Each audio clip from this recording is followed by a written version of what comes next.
ನಾಳೆ ದಕ್ಷಿಣ ಕನ್ನಡ ಜಿಲ್ಲೆಯಲ್ಲಿ ಶಾಂತಿ ಸುವ್ಯವಸ್ಥೆಯನ್ನು ಕಾಪಾಡಲು ಏನು ಹಿರಿಯ ಪೊಲೀಸ್ ಅಧಿಕಾರಿಗಳ ಒಂದು ಉಪಸ್ಥಿತಿ ಒಳಗಡೆ ಎಲ್ಲ ಸಮುದಾಯಗಳ, ಎಲ್ಲ ಸಂಘಟನೆಗಳ, ಎಲ್ಲ ಪಕ್ಷಗಳ ಹಿರಿಯ ವ್ಯಕ್ತಿಗಳನ್ನು ಆಯಾ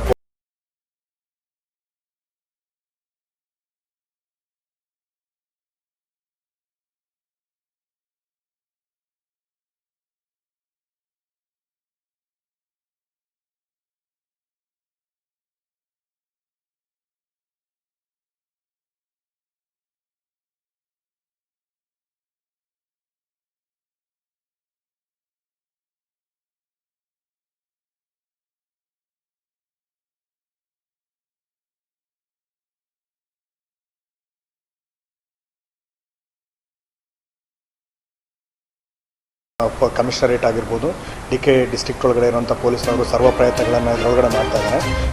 ಆದಷ್ಟು KSRP ಬೆಟಾಲಿಯನ್ಗಳನ್ನು ಇದರೊಳಗಡೆ ಮಾಡೋದ್ರ ಮುಖಾಂತರ, ಏರಿಯಾ ಡಾಮಿನೇಷನ್ ಮಾಡೋದ್ರ ಮುಖಾಂತರ ಕೂಡ ಶಾಂತಿ ಸುವ್ಯವಸ್ಥೆಯನ್ನು ಕಾಪಾಡಲು ಪೊಲೀಸ್ ಇಲಾಖೆ ಸರ್ವ ಪ್ರಯತ್ನವನ್ನು ಮಾಡ್ತಾ ಇದೆ.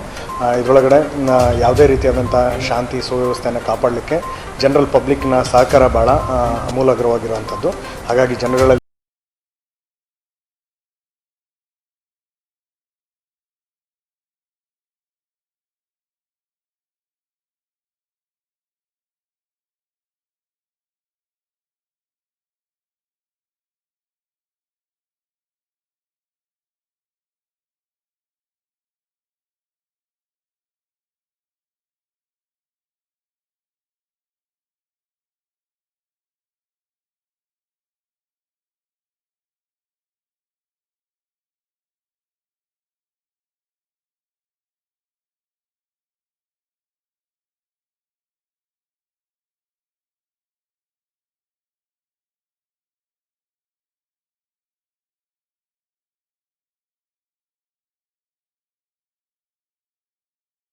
ಮಾಡೋದಕ್ಕೆ ನಿರ್ದೇಶನವನ್ನು ಕೊಡ್ತಾ ಇದ್ದೀವಿ.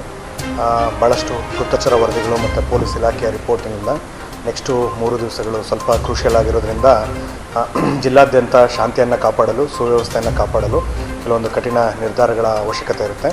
ಹಾಗಾಗಿ ಇದು ಟೋಟಲ್ ಕರ್ಫ್ಯೂ ಅಂತ ಹೇಳೋಕ್ಕಾಗಲ್ಲ. ಆದರೆ 6 ಗಂಟೆಯ ನಂತರ ಏನು ನಾನ್ ಎಸೆನ್ಷಿಯಲ್ ಆ್ಯಕ್ಟಿವಿಟೀಸ್ಗಳಲ್ಲಿ ಜನರ ಮೂವ್ಮೆಂಟನ್ನು ರಿಸ್ಟ್ರಿಕ್ಟ್ ಮಾಡೋದ್ರ ಜೊತೆಗೆ ಪೊಲೀಸ್ನವರಿಗೆ ಒಂದು ಬಂದೋಬಸ್ತ್ ಮಾಡೋದಕ್ಕೆ ಮತ್ತು ಶಾಂತಿ ವ್ಯವಸ್ಥೆಯನ್ನು ಕಾಪಾಡಲು ಜಿಲ್ಲಾಡಳಿತ ಈ ನಿರ್ಧಾರವನ್ನು ಹಿರಿಯ ಅಧಿಕಾರಿಗಳ ಜೊತೆಗೆ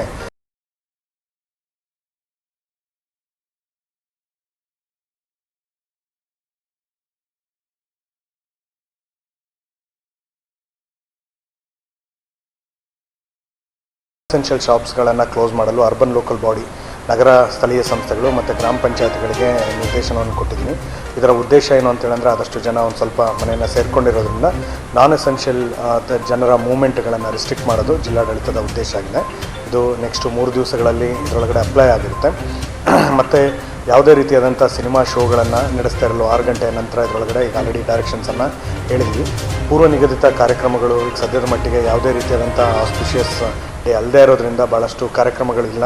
ಆದಷ್ಟು ಕೆಲವೊಂದು ಮನೋರಂಜನಾ ಸಾಂಸ್ಕೃತಿಕ ಕಾರ್ಯಕ್ರಮಗಳನ್ನು ಆಯೋಜಕರಿಗೆ ಕ್ಲೋಸ್ ಮಾಡೋದಕ್ಕೆ ಮತ್ತು ಅದನ್ನು ಕ್ಯಾನ್ಸಲ್ ಮಾಡೋದಕ್ಕೆ ಈಗ ಆಲ್ರೆಡಿ ನಿರ್ದೇಶನವನ್ನು ಹೇಳ್ತಾ ಇದ್ವಿ. ಅಧಿಕೃತ ಆದೇಶವನ್ನು ಆದಷ್ಟು ಬೇಗದಲ್ಲಿ ನಾವು ಇದರೊಳಗಡೆ ಹೊರಡಿಸ್ತೀವಿ.